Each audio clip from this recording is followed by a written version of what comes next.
Ladies and gentlemen, welcome to Trill Vision Film Festival 26.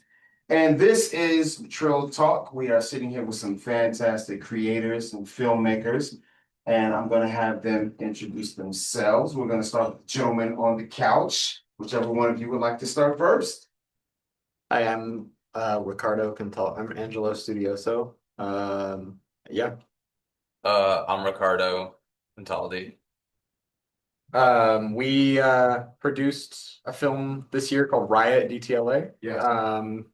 Riccardo wrote it over the last year, and then we shot it over the summer. Yeah, it was pretty crazy. So I think that's what we're here to talk about. Absolutely, absolutely. So guys, when it comes to filmmaking, did you guys, we always talk about location, or we talk about we don't talk about some of the difficulties we've had when it comes to making film, putting it all together, from the idea hitting the page, that page turning into a script, and then going from there. Did you guys experience any difficulties? Every time I say that, filmmakers always smile and laugh. So I know there's some stories there. We kind of like described through the filming process as it felt like it was like the two of us versus the will of God for a month. So yeah, there was a lot of difficulties just the whole time. I think like from starting, like from a script standpoint, just like rewriting it over and over again for however long. And then it wasn't supposed to be like one movie. Oh yeah, sure. It originally started, I guess it's not really a difficulty, but stories. Yeah. It originally started as a short for another friend actually, and then Angelo read it and really liked it. This is like, can we do this as a short? Rico? Oh, You didn't know this? no. Yeah, it was originally short for another friend of ours. Okay. And then he read it and really liked it. And then after it came, it's like, what if we do it as a feature instead of a short? Because we've been doing shorts for a while. Yeah. And it kind of felt like it was time to, hey, if we're going to do something, why not really kind of shoot for the ceiling of what we could do? It was also like a 35-page short where 2/3 of it took place as this like massive rave set piece. And I was like, not going to shoot that as a short because that was going to be so much as it was. I was like, we might as well just, yeah. Do you guys think you will continue making shorts? Yeah, we have one coming up that we're working on right now. Like getting pre-production ready for it. What's the can you share the name with us? For the short that we're working on right now? I don't think it has a name currently. Yeah, but we're still working on it. Title usually I come up with a title a bit later. Okay. Kind of once you get more of a feeling of everything. But yeah, no, shorts are great. I feel like they're very much viewed a lot of time as a stepping stone to a larger thing. Yeah. But I do think different stories kind of require different mediums. And so there's no reason I think a short can be less than a feature. Sometimes it's just a story that requires that kind of medium. The same way that like poetry or music or all these other things, like that's the best way to express something. Sometimes shorts are the best way to express something. So like I don't think there'll be a time, even like in hopeful success, that like still there are some stories that would I think work better shorts, and there's no reason to disparage that. We've been talking about that a lot lately too, of like you like the way it used to kind of go is people would make like a short, you'd shoot it on film. The film was really expensive. It would go to a festival and it would get picked up, or it wouldn't, and that was kind of the end of it. But like we've had digital cameras our whole entire time we've been doing this, so it's just like it doesn't inherently cost anything to shoot something outside of like food.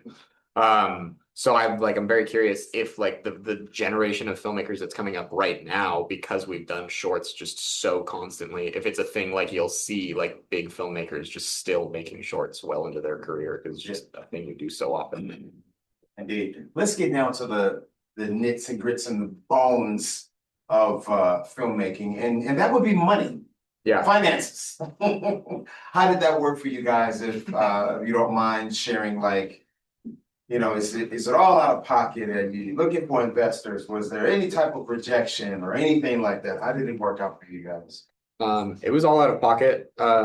We spent about $2,500 on it. Okay. Which I thought we were going way over budget the whole time we were filming. I was like, I was like, oh my God, I'm gonna get done and find out that we'd spent 7 grand. I was very scared of that. But yeah, it was just like working a job, saving money, and then like paying for it, really. Like we just did it. Yeah. Dang, that's cool. Just to let everybody know, we are live and direct. We're on our Zoom, so you might hear like some drums or something like that playing in the background. Don't worry about that. We are, of course, in AMP Studios, which is located in North Hollywood, having a good old time right here. Again, this is TRILLVISION Film Festival 26, and this is TRILL Talk. Yes, Philo. And I'm gonna let them go. They have their thing they wanna explore too. Okay. Turn it off to you all. Action. Okay. Okay. I mean, start to finish, we could start. We met. We did. It Allegedly. happened. That's what they say. And on a roommate matching service, actually, at the Lorenzo on Figaro and Adams. We're both into film. More importantly, we were both Italian names. And Yeah. that was pretty much it.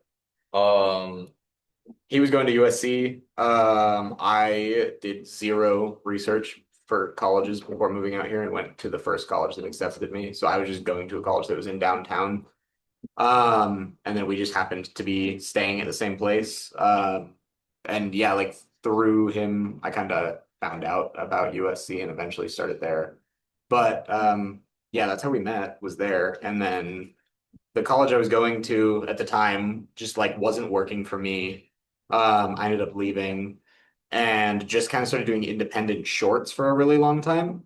So I did like 2 or 3 years of that while working a job. And then I did a short, and afterwards he asked me if I wanted to direct something that he wrote. And then he showed me the short, and I was like, this is not a short. And we kind of like had that like creative, like hive mind thing where we both independently had the same idea of like it was a short about a district in LA, but what if it was a feature like about different districts of LA and kind of exploring those themes? That's how it started.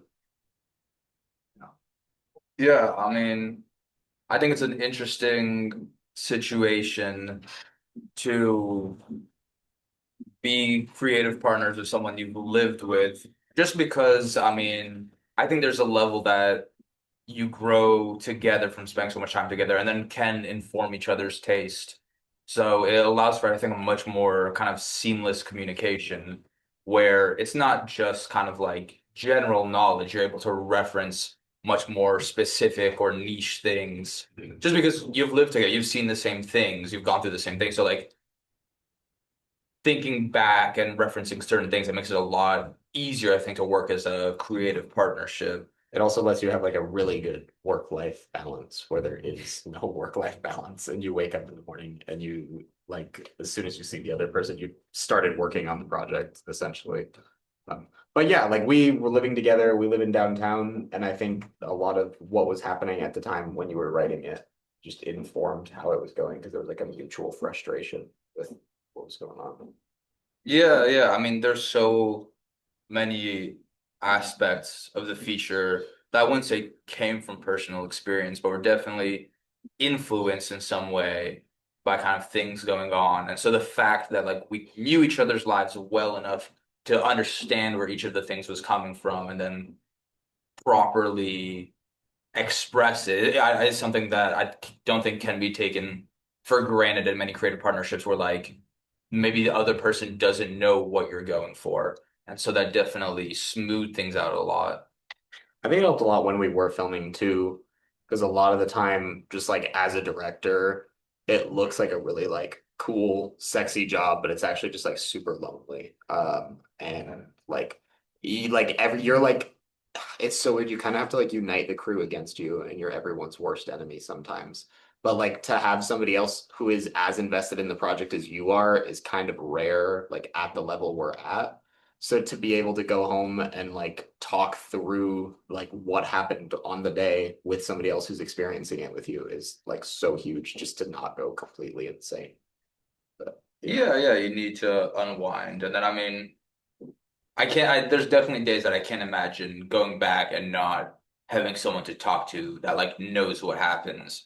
Like you could explain it, but if it's someone that wasn't there, then I think there's a level of detachment where either they don't really care or they don't really know the nitty-gritty of it. So like definitely it's a lot of a weight off the chest to be able to like quickly be like, oh my God, that just happened. Like that was stupid, that was fantastic, that was horrible. And kind of have someone that understands it right away. yeah, moving into like starting production, we I feel like I was in school during the semester. The script was still, he was still working on the script, and we were going back and forth on it pretty consistently. Of like, he would send me a draft, I would send notes over, we'd talk about it. And like a week after the semester ended, we rolled into shooting, which was insane because it's like the busiest semester that I'll have. We were doing pre-production for the first feature we've ever shot. And I think there was a very necessary like delusion that we knew what we were doing because we'd done so many shorts before. Um, and like throughout the year, I did a film, like a VR film, and a lot of the people from school wanted to be on that. And so I assumed like all of that crew would transfer over and all of the crew from everything else we've done. And it ended up like if we thought we were gonna have 100 people, we had 10. Like it ended up being so much smaller than we thought it was going to be. So everybody just ended up wearing so many hats. I don't know if you ever like tempted to be a producer and it just had to happen. Yeah, I mean, it was, I definitely wanted to be on, but I do think the thing with losing people, I'd say if there's one thing that you lose with a low budget more than almost anything else is a lack of knowledge of what's going to happen the next day because you don't have the ability to keep things in certainty. Both people and places pretty much all come as favors or as asks. Which also And means if things go the way you don't want them to, you just kind of have to go with it because yeah, everybody's volunteering. yeah, there's no contracts really. You can't sue somebody for backing out or anything like that. I mean, it's all on their goodwill. So you could have the day before a place or a person Hmm. kind of leave. And I mean, you can't really say anything. I mean, they're doing it for free. All you can do is be grateful and then try and pivot in the last second. So hopefully, as money comes, security will come with it. Because I mean, you can work with bad equipment or not that many people, but there's so many moving parts to film that planning is necessary. And if you don't have the ability to like prepare because you don't know what's going to happen the next day, that's such wind out from under your sails. I mean, the inability to prepare can be very difficult. Um, So like for you going from like basically no production experience before this into it, was there like a craziest, like wouldn't have expected it to happen thing on set?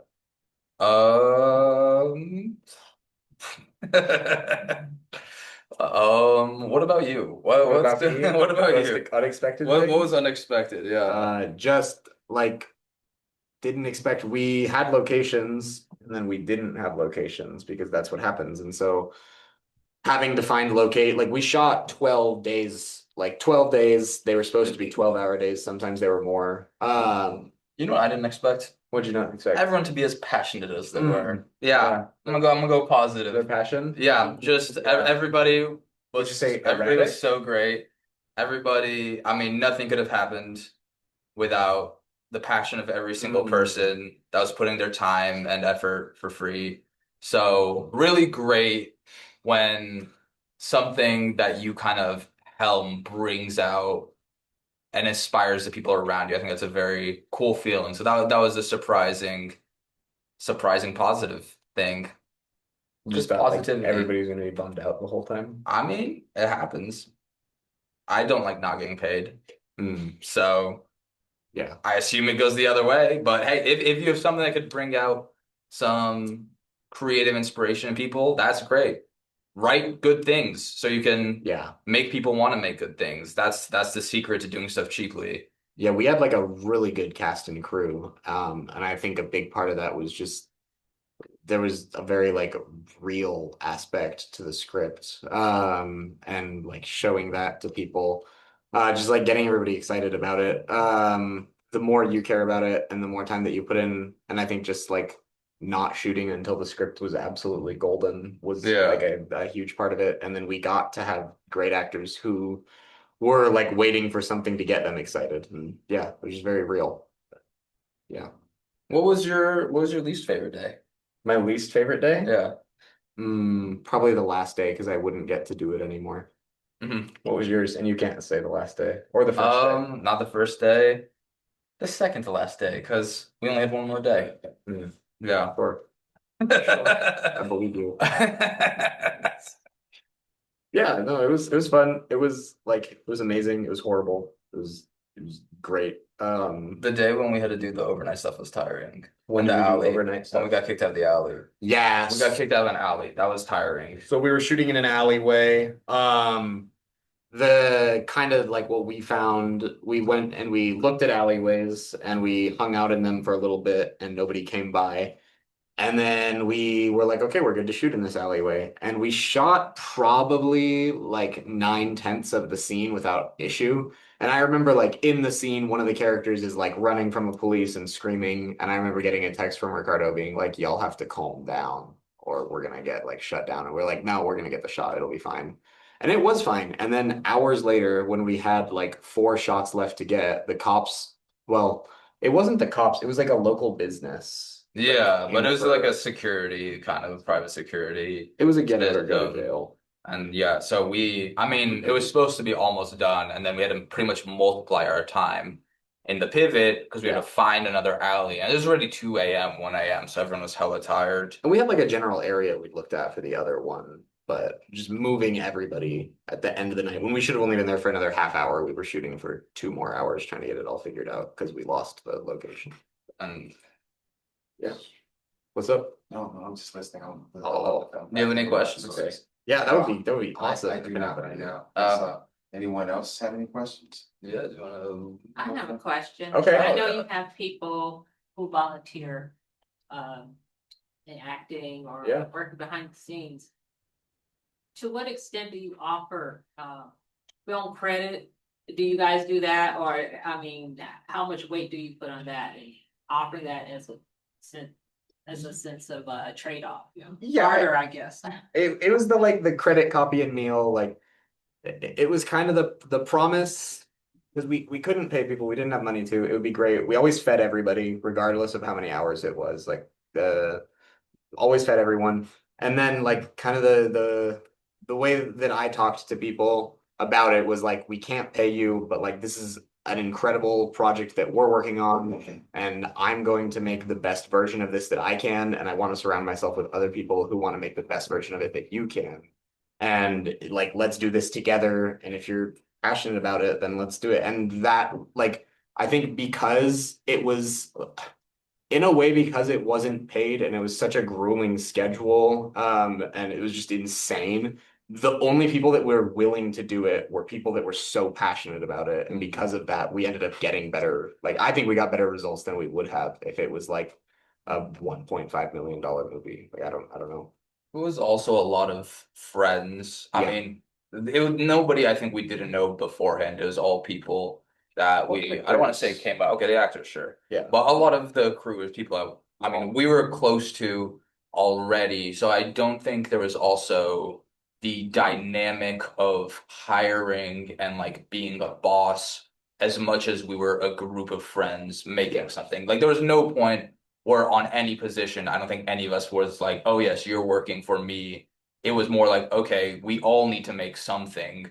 We're like 20 friends and we want to like end this year with a project that we all contributed in some way to. Let's all kind of put our individual skills together and it felt figure like- this out. And that's what took the stress off of it. Oh, I mean, there was stress, but no, I mean, in a way though, it would have been like, it's the only way I made it possible. It would have been impossible without that. Like, it really is it felt to me more like a culmination of everything we've been working on than like anything else. It was like we've all been doing this little stuff and like everything we've been doing has been preparing us for this. And now like we have to show people that like we can take the like practice of short films and put it to like yeah, we can do it. It's real. So like because I don't know how else we would get like a first one done if we just didn't kind of will it into existence. Yeah, Yeah. no one's throwing money at us. Yeah. No one. Unless No one's like trying to hunt us down to make things. So at a point, the only thing you can do really is come together and yeah. rally your people and like hope for the best. When in rallying your people, and you talked about how the project goes where individuals, hey, we can't pay you, Yeah. but we can feed you. Sounds like that's something that was always mentioned or told up front. Oh yeah. Were you ever Yeah. worried about like, I can't get paid, I can't do it, sorry, rejection?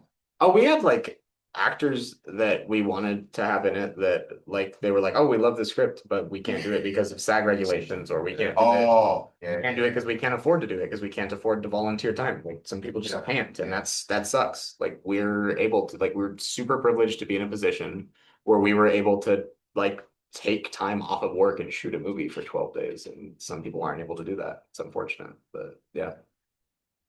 I was curious too. You needed new alleys. Like, how Yeah. did you figure that out? Like, I need to find us another alley with a burgundy brick building with a yellow trash can. You know, how Yeah. did that pull that off so fast? We know the areas really well. We did a lot of scouting, and so kind of like our B and C alleys became the rest of what the alley was supposed to be. And like the big thing we had to match was there was this big fence that they go over in the movie. And so we had to find another alleyway that could act as the other side of that fence, basically. So we had to, it couldn't be like a brick wall leading to a building. It had to be, there had to be a fence on the other side. And that's kind of, I think that's how we got away with it. Was there any difficulty in that, searching for something that was gonna? We ended up Right, under a okay. bridge, and it sounds not. I'm very scared to see how it sounded, but yeah, yeah, there was difficulty for sure. We were Yeah. driving around for a long time.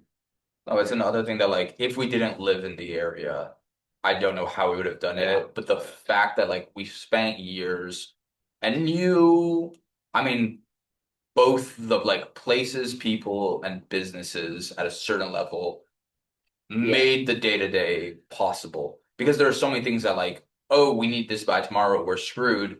And like, oh, but we know this person that owns this thing 2 blocks away. Yeah. We can go to him.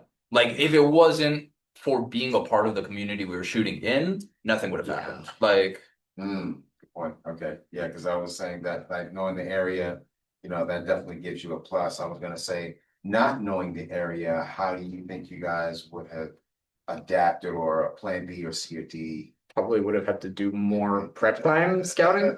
I do think it was like I wasn't able to experience it then because we were so busy and I was so like locked into getting it the way it needed to be. I think it probably must have been very funny to the people that didn't know the area, that were like, okay, like we're in like a pretty gross alleyway. We're taking you to like the most disgusting alley you've ever seen now. Get in my car and we're just gonna drive. I don't have an address for you, sorry. I know where it is based off of like some landmarks. Like that probably was scary, but yeah. We ever worried about, people getting involved in the shots that weren't, part of cast or crew or anything like that? I wish that would have happened. I wish we could have gotten some of that in there. Some we like had a organic- bit in the Holland. We shot a bit in Boyle Heights. There's Hollenbeck Park. A beautiful park, great. Oh yeah. Yeah. But I mean, we got pretty lucky that like it's not a super packed park, so we're able to work around people pretty easy. Everybody was super respectful too. Like we didn't have Not everybody. we didn't have really like a claim to the land. Like there was nothing we could really do. We were just there with a camera. Yeah. But a lot of the people were like kind of walking around to make it easier. They didn't have to, but just like Yeah. out of kindness, kind of made it as easy for us to shoot as possible. There was a group of like 12 kids on bicycles with speakers that flew by in the middle of like a very like emotional actor's monologue. But other than that, everybody was cool. And then they do stopped that. to watch. Some people do that with cars. Yeah. Up here. Yeah. Thanks for messing up the shot. Yeah. I really appreciate it. Yeah.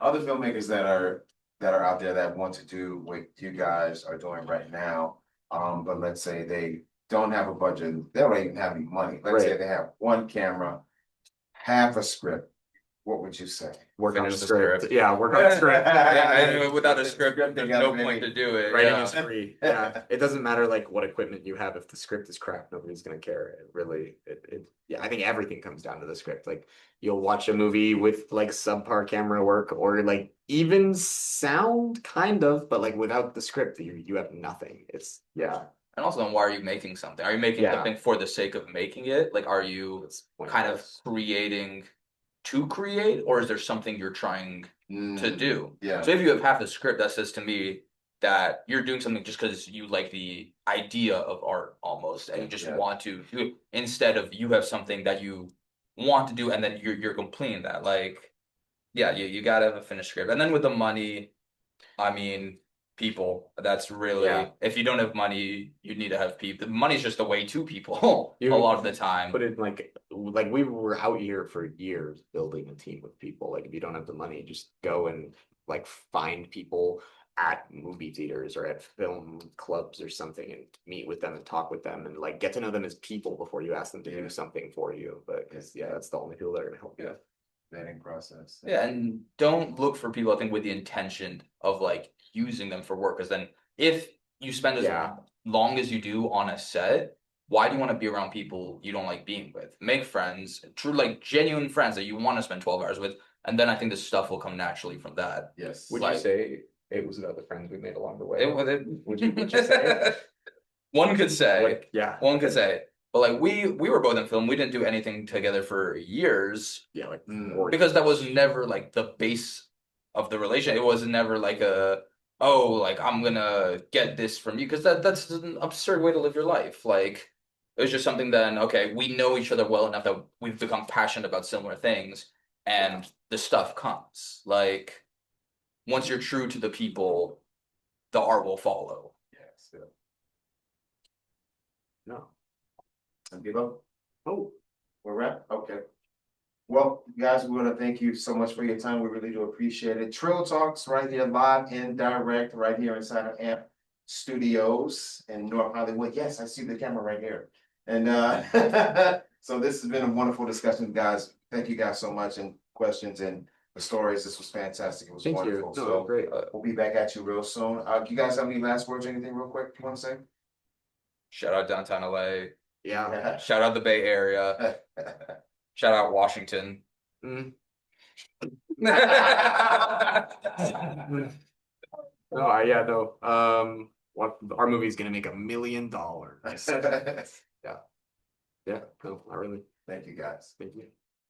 Thank you.